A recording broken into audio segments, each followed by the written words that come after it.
off and running at the Big A. That looks like a shot somebody snapped of the mighty Aqueduct racetrack from their car, pulling into the parking lot just adjacent to the Bell Parkway, and we are far off the Bell Parkway, sitting under the bright lights of our second-floor clubhouse studios. Glad you've stopped by MSG Plus tonight to at least spend a good 30 minutes with both Travis Stone and Jason Blewitt. And just like that, Travis, we are down to one more card in 2015. Boy, I tell you what, the year flies by, especially when you're a racing fan. The seasons come by so quickly. The Christmas break was short-lived. Good to be back in action today. Hard to believe we're almost to the horse's birthday, which means Derby season. And they will get a big happy birthday on the show. Do not fear that on New Year's Day, January 1st, and certainly on the daily Aqueduct live feed as well. We love the thoroughbreds. And as we dive into headlines, and there's some good news. Today's first race, a couple horses went down, and Angel Arroyo, who was involved in the spill, was okay, would come back to ride, but Jose Ortiz taken to North Shore for precautionary x-rays, and he tweeted out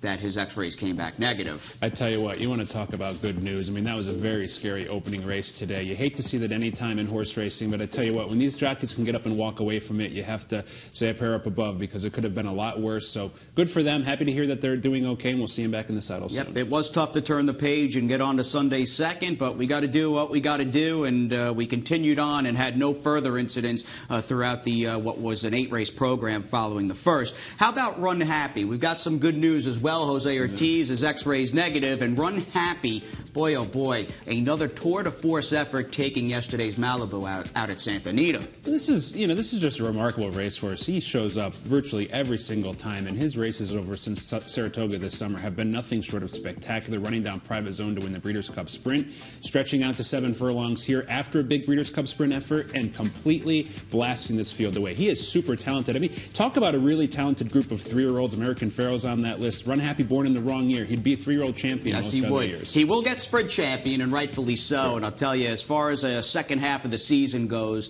his resume, one of the more impressive ones I've ever seen a 3-year-old sprinter put up. He is a solid horse. Metropolitan, by the way, the Met Mile on Belmont Day is his first major goal, the connection said, in 2016. How about that? They're very serious in that he can go long, not only go short. I mean, he looks like a horse that can keep on running. He's got such a powerful stride to him. Very excited to see him stretch out. I mean, imagine that tactical speed going long. If he can foster it out and maintain that speed for a while, could be deadly. And as far as a stallion maker, I mean, you got a horse who from 6 to 7 is just a monster. If he was to win the Met Mile, in addition to that $1.25 million purse, he will be a coveted stallion when his racing career is over. And we'll talk about these races in their entirety, Andy Serling and myself, 6 p.m. Monday and Tuesday on the Racing Report right here on MSG Plus. And this is just a little preview, a bit of a teaser as we go out to Dale Romans and Bird at the Wire. I'll tell you, Travis, Dale Romans is not afraid to take shots, doesn't care about his percentage, and he is eligible to pull off upsets like this every few months. He knows how to pull it off, and you have to admire trainers that are willing to ship around and try different spots and try different things. Bird at the Wire raced 3 times at Churchill Downs since the Kentucky Oaks. I saw all of her races. She was very flat in all those efforts, but her best effort on paper might have been going 7 furlongs, and now she cuts back again here, gets the job done. Credit to Dale for willing to take that chance. Another grade 1 in his pocket. And Mike Smith, Gary Stevens and Mike Smith, how about that? Yeah. Kicking off the show as far as grade 1 wins, I was joking about it and even talking about it with Andy on the Racing Report. Those guys were, Stevens and Smith, I mean, in the prime of their careers when I first got the racing bug in the early 90s, and to think I'm nearly 38 and they're still winning grade 1s and they're still at the top of their game. It's unbelievable. It's funny you say that. When I got into racing, too, Mike Smith was banding for the jockey title at Saratoga growing up. It's awesome to see. I mean, Gary Stevens, not only is a very talented rider, he's also a nice guy, and the same applies to Mike Smith. Really exciting to see these two veterans still. I mean, they're plying their trade at the top game, at the top level, at this ripe old age. Good for them. And we do have a John Velasquez spotting on the inner track today. We are not kidding. That. Johnny V in the Big Apple on an overcast Sunday. We also have California Chrome, who worked 7/8 earlier today. We'll check out his run in the 2014 Kentucky Derby, a race you did not call. You got AP's opening leg to the Triple Crown, but here is California Chrome on the first Saturday in May in 2014, and he is just mere days away from his 5-year-old debut. Yeah, January 9th, San Pasquale at Santa Anita. Alameda in early season prep for their early season main goal, which is the Dubai World Cup. Another horse who we're just excited to see him back in training, and they keep on going with him. It's so easy to want to retire these horses and try and get them into the breeding shed. They're willing to keep going with them. Excited, hope it pans out. Yeah, I hope so as well. And it sounds like he's going back to Dubai. Not in love with the plan of running a couple of times in Dubai, but he's not my horse, and they want to make amends for that second-place finish in the World Cup last March. So good to have California Chrome breezing 7/8 with Victor Espinoza. And what about the Eastview today? We had a couple stakes on this final Sunday of the month of December for 2015. The flowers, you know it, always in bloom here at the Big A, and we've got John and Brielle standing by with the call of the co-featured Eastview. Absolutely away well. B3 now moves up. Extreme outside. It's Sing Song. Then Eloise next in fourth, followed by Backwood Bay in fifth. Out of nowhere down at the rail. Riot Worthy is next, and Flatware, the early trailer in eighth as the field moves around the clubhouse turn. Absolutely on the lead here by 3/4 of a length. B3 runs in second, and Sing Song is on the outside in third, about 3 from the front. Eloise down at the rail in fourth. In between horses is Backwood Bay, and on the outside is Riot Worthy. A 3-length gap to the 2 trailers, Flatware and Out of Nowhere, and they are midway up the back stretch. The quarter went in 24 seconds. Absolutely showing the way in front here by a neck. B3 right alongside in second. Then it's Sing Song, Backwood Bay, and Eloise all together. Riot Worthy is sixth, followed by Out of Nowhere, and Flatware is now moving up on the extreme outside. Half mile, 48 seconds as they go around the far turn. Absolutely still the one to catch in front by a half length. B3 has been chasing the entire way. So it's Absolutely and B3, 1-2 as they come for the quarter pole. Backwood Bay is third, but 4 lengths from the front. 3/4 in 1:12 and 4, and they're in the stretch. Absolutely closest to the rail. B3's on the outside. Absolutely holding off B3. Absolutely by a length. B3 is all out in second. Farther back, Backwood Bay, and on the outside, it is Flatware. Absolutely B3. A late run here from Backwood Bay as they come for the finish. Absolutely, and the late charging Backwood Bay in a photo finish. If there was ever a saved-by-the-wire scenario, I think we're looking at it here with Absolutely, who, man oh man, she was saved by the wire because Linda Rice's filly Backwood Bay was rolling late. I wonder what price would have taken on Backwood Bay at about mid-stretch. Probably maybe 30-1, and all of a sudden it became 3-5 right one jump before the wire. That's a very narrow photo for a nice pot as well. Absolutely. I mean, sired by Mineshaft. There's distance breeding there, so good for Charlton Baker to stretch this horse out off the maiden win. Hey, look, it doesn't matter how you get there as long as you get there first. Got there first. Kendra Carmouche in the orange and black silks of Donald Newman, who's got a nice little New York-bred breeding and racing operation. He's bred Tricky Zippy. He bred the mare So-and-So, who was very talented, maybe a bit fragile, and got hurt. They retired her, and she's passed on her talents to Absolutely. And Kendrick, of course, subbing for Jose Ortiz. That's the one downside. We're glad Jose's doing all right, but I'm sure he's going, man, I could have had that stakes win in the Eastview. It's a good weekend for Kendrick Carmouche as well, with Green Grotto ride yesterday, going right to the front, going top to bottom, and then this ride here as well. Jade-bred monster, that Green Grotto. We've got him front and center on the Racing Report as well. And we have also on this show, we don't have to wait till Monday or Tuesday, we have got our co-featured Great White Way, $150,000 purse, Johnny V on the big favorite, Sudden Surprise, who's 1-5. And they're off. And Sudden Surprise goes right out for the lead. Dr. Shane on the outside, up to challenge. And then it's Benny and Alex next in third. Zoo Yorker is down at the rail running in fourth. Bluegrass Prevails is in fifth. Then comes Silent Waters in sixth. On the far outside is Gaming in seventh. A break of almost 4 lengths back to the 2 trailers, Guaranteed and Text Me. The opening quarter mile, 22 and 4/5 seconds. It's the big favorite, Sudden Surprise on the lead here, and Sudden Surprise gets clear by 2 lengths. Dr. Shane in second by 4. Then it's Benny and Alex in third with Zoo Yorker down at the rail, followed by Gaming and Bluegrass Prevails. The field heads for home.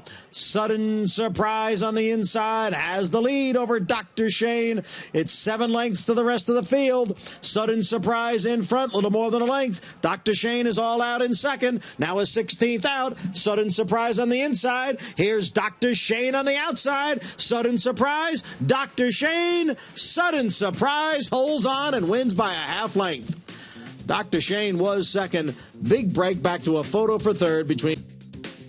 He's not flashy, Sudden Surprise, but he's game. He goes about his business, and he had to fend off a race-long or stretch-long duel, essentially, to his outside with Dr. Shane. Huge credit to Dr. Shane with a big effort here trying to run down Sudden Surprise. Just a little bit too game in the end. But it really just shows you how competitive these horse races are. The price on the board, far different than how the outcome was on the racetrack. You have to be willing to gamble a little bit in horse racing. But credit to Sudden Surprise, who's now put together 5 of 6 very sharp career efforts. And smooth sailing for Johnny V up from Florida, and I caught up with him after the Great White Way. So the overnight came out. I see John Velasquez riding Sudden Surprise, and I did a double take here on the inner track. Now, I knew about him 3 weeks ago, so we knew he was going to run, and it's an easy day down there in Florida, so might as well take the trip to come over here. And he's a nice horse, so I tried to follow him so I don't lose him. Yeah, he seems like a real good New York bred, real game too. He's quick out of the gate, and were you impressed by his gameness? Oh, I mean, I know him for so long, so I know he's nice and he's going to be very game. And I think this is probably his distance as well, so he's a really game horse, and whatever comes to him, he's going to put a really good fight on the lane. So it was a really good effort, and it's beside all the whole track, the throw was a little slower than they has played in the past. At least today, all the races seemed like the last races they were coming from behind us. So I was a little worried about that, but he still did it. Now, if he runs back in February and it's 20 degrees out, are you going to be on him? Well, it all depends on the day he runs. It's Saturday, maybe not, because it's a really busy day down in Florida. Sundays or something like that, Friday, why not? Love to come. Happy New Year, John. Thanks. Yeah, thank you. He's one of the best. I mean, Hall of Fame rider. Quarter century has passed since his first ever, Johnny V's first ever win in New York. It was March of 1990, and you think about what he's been able to accomplish, and an elder statesman now, much like Gary Stevens and Mike Smith that we talked about at the top, and it's just good to have Johnny V healthy and still riding. And credit to him for taking the trip up to New York to ride here on a Sunday afternoon. He's got a lot of mounts he could have had down at Gulfstream Park. Just a talented guy, classy guy, a real asset to the game. Yeah, family man as well. I like to call him the Naira 5-star general, his longtime association with Todd Pletcher. And you think about that, I mean, when we came around, it was the Mott Bailey sort of, duo. When Cigar got going and Bailey really hit his peak. But, the Pletcher-Johnny V angle's been working for the last 15 years or so. It has, and it feels like Left Bank, when he won that Whitney handicap at Saratoga several summers ago, I should say, was when that really started to kick off. And they've had such tremendous success. Rags to Riches comes to mind first off for those two. Yeah. So just a powerful team, powerful duo. All right, Johnny V looking pretty good in those blue and orange Rapoli silks. And what about the opening leg of the pick 6? They're breaking from the gate, and we will have it on the other side of this quick timeout.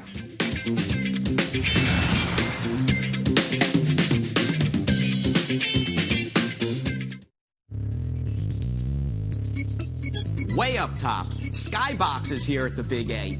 I am never surprised, or it never ceases to amaze me, no matter how many times I've been to Aqueduct, and it's been a lot over the last 20-plus years, just how gigantic this facility is. It really is huge. Oh, it's magnificent. It's truly one of racing's greatest gems. I mean, I know people like to say Aqueduct, that's the winter racetrack. Mm-hmm. Aqueduct's got a special way about it, and I tell you what, that view from up top is one of the best views to call races from. Not a single obstruction in the way the entire way around the racetrack. All right, our cozy winter home, and people dump on Aqueduct all the time, but the people that do that aren't out here. Place is buzzing, it looks good, and let's move on to race number 4. We've also got the entryway off the Bell Parkway. Cars going out. I hope they're leaving with some cash, and hopefully they'll be back Wednesday for the final pick 6. And our neighbor, of course, across the way, JFK. We take off for the opening leg of the pick 6. In the meantime, Johnny I standing by, mic'd up, way up top, in fact, right where we were looking at, and he's got the call.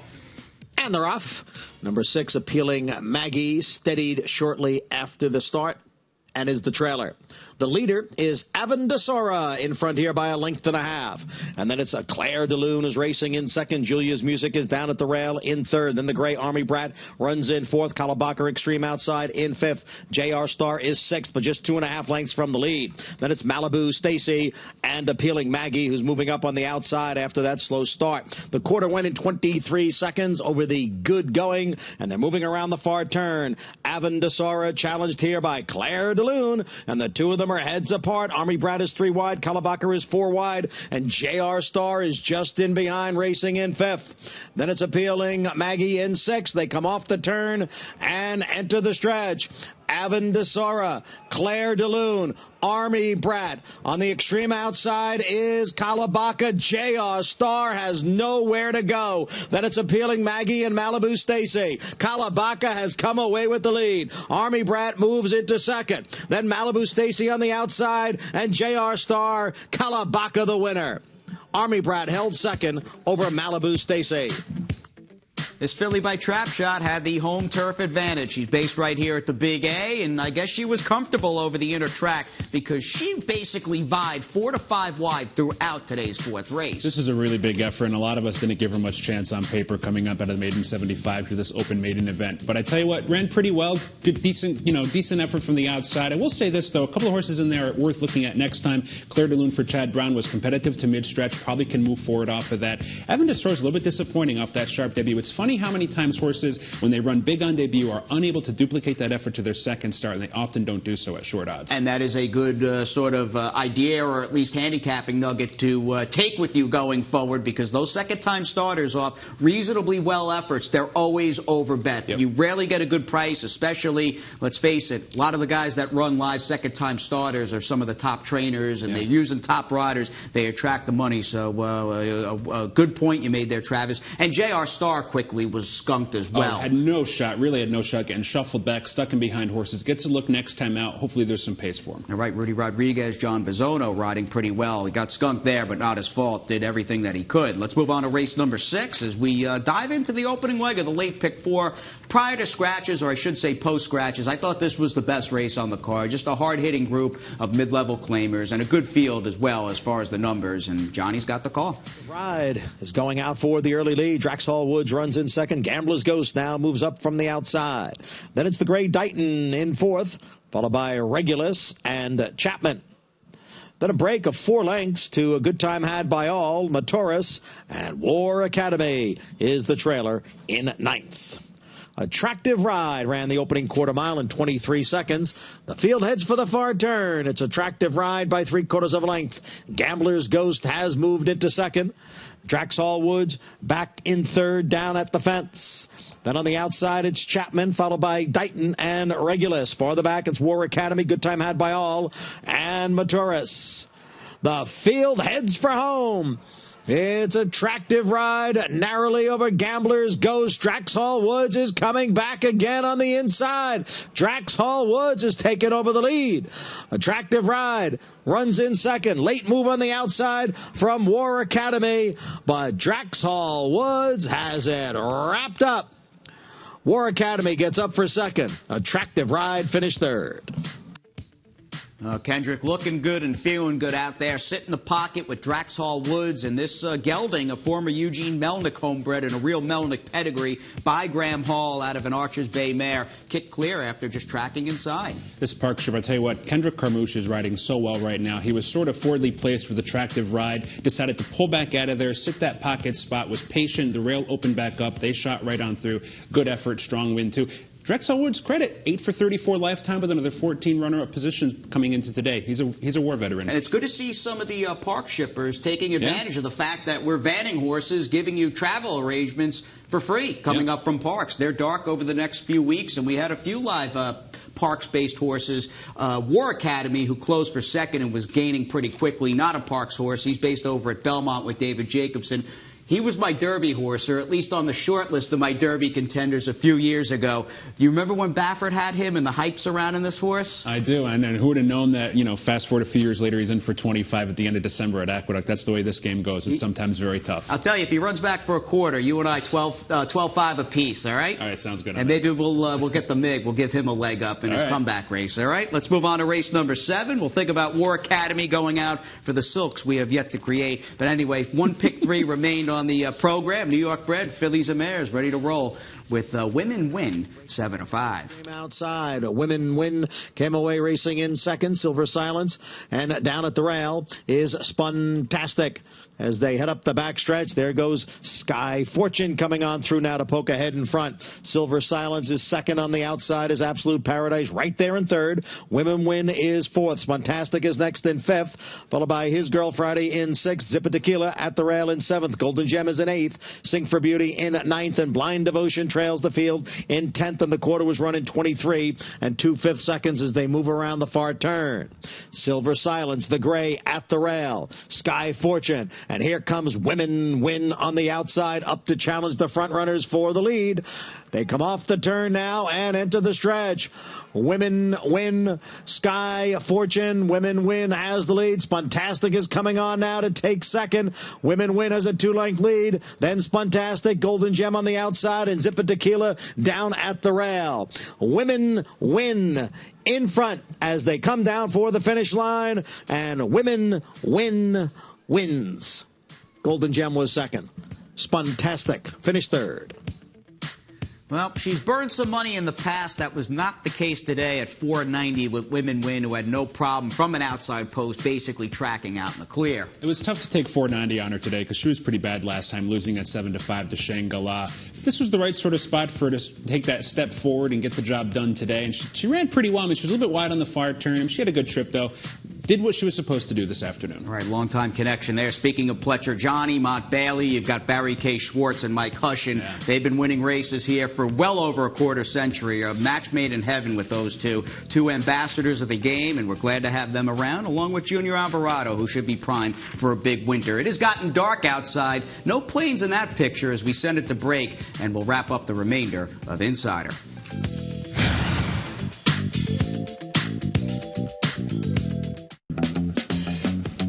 It's the Big A. We hope all of your horses hit that part in deep stretch. Number 1, may you win all your photo finishes in 2016 as the maintenance crew still continues to work on the track. Of course, training. I'll be sleeping. I'm sure you will be as well. Dreaming of pick 5 scores, but training will commence at 5:30 a.m. tomorrow right here at the Big A. It's an everyday game for those horsemen. They have to come out every single day. These horses need the care. They need the training. They need to be fed. They need to be cared for. We sometimes take that for granted when we come in 4 or 5 days a week just to gamble. Yeah, the lives are dedicated with the backstretch workers to taking care of these great horses, Mother Nature's masterpiece. And we will get to the first race, just the page results here. Torcida wired the race, in fact. Harry Hernandez, the 5-pound apprentice, was up aboard Torcida at 8:10 over Little Miss Julia and My Jimmy Choo Girl. And we've got only 3 races to bring you as far as what else happened on this final Sunday in 2015 at the Big A. Here we go with the calls of 2, 3, and 9. Gadarian giving chase in second. El Viejo Verde's on the outside. And down at the rail is a Private Thrill, who now comes on through. Regal Minister with the lead inside the 8th pole, but the lead is down to 3. Private Thrill continues to gain down at the rail. Then it's El Viejo Verde, and a late run here from Oliver Rush. Here's Private Thrill at the rail to get up and win it. Private Thrill takes it. Close for second between the late rushing Oliver Rush and Regal Minister. Ragazza Pubella is 4th. They come into the stretch. Accord is the leader. Accord's in front. Something left here in front by 2. And then Kibble, Elements of Harmony, Ragazza Pubella. Alliteration is out of the picture here. Accord is in front as they pass the 16th pole. Accord by 2. Kibble, second best. Accord the winner. Then Kibble. Jade Marie comes on for 3rd. And farther back is the trailer, Monkey Hill. Into the stretch now. The half was running 47 and 3/5 seconds. One Sharp Cat And on the outside, it's Quick Hit Fever. Those two are together inside the 8th pole. One Sharp Cat. Here's Quick Hit Fever. Quick Hit Fever on the outside takes the lead. Then One Sharp Cat, Stone Age Honey, and Queen of Castle. Quick Hit Fever the winner by almost 3 lengths. Well, they only got up to the last race with 2 covered, and those 2 were sub 2-1, and they ran 1 too. Yeah, sometimes it goes that way. No big carrier to look forward to. All right, Maria Remedio in town to ride. In fact, coming up from Parks along with Danny Velasquez, and they shipped up. They got the cash, and Cappy could take us through with the second look. Race number 3 as Junior Alvarado picked up the first of 2 winners. Leah Giamatti has really stepped forward with this filly. Yeah, I tell you what, this is a big-time effort, and one that was overlooked by a lot of us talking about handicapping here this afternoon. The real story here was alliteration was a no-show on the big class drop, offered up for the tag for the first time, creating some insane value in all the pools. And if you could find a Cord who was going turf to dirt off a pretty nice maiden win, good effort. I tell you what, sometimes these maiden winners, after they finally break their maiden after a series of tries, they sort of figure it out and they take it to the next level. Well, that confidence boost worked out last time when she broke her maiden in the $40,000 claiming ranks. And again, Junior Alvarado with a riding double, and Kendra Carmouche picked up a riding double as well in that pick 5, which was very tough. Paid over $7,300 for 50 cents, and Accord one of the pieces to that puzzle. We saw Linda Rice, Leah Giamatti walk away with some victories today. We had a Parks guy and Danny Velasquez, Hushin, Pletcher, Rick Blewitt, David Duggan. It was a star-studded W column as far as the trainers went on a winning Sunday afternoon, and a few claims. Travis just noted alliteration, just a complete no-show, dropping in for 50 for Chad. We'll see what Linda Rice, who lost Powers via retirement yesterday, what she can do with that filly going forward. We started with Dale Romans pulling off an upset in the Grade 1 La Brea yesterday, and he had one in the Graveyard of Favorites back on Travers Day. A little bit of an assist to Frosted, who was one of the first horses this year to test American Pharoah early, but I tell you what, Keen Ice, a true 10-furlong horse, loved that 10th and final furlong to get there in the Travers. Just couldn't get that Triple Crown champion American Pharoah home in the Midsummer Derby. A great race, a tremendous week, one we'll never forget.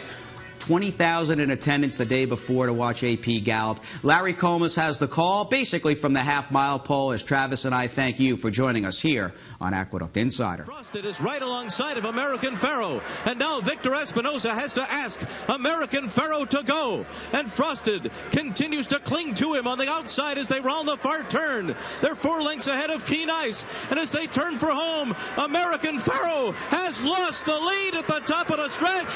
Frosted on the outside is now in front, but American Pharoah is battling on from the inside. He's showing all this fight with 1 furlong to run, and here on the far outside comes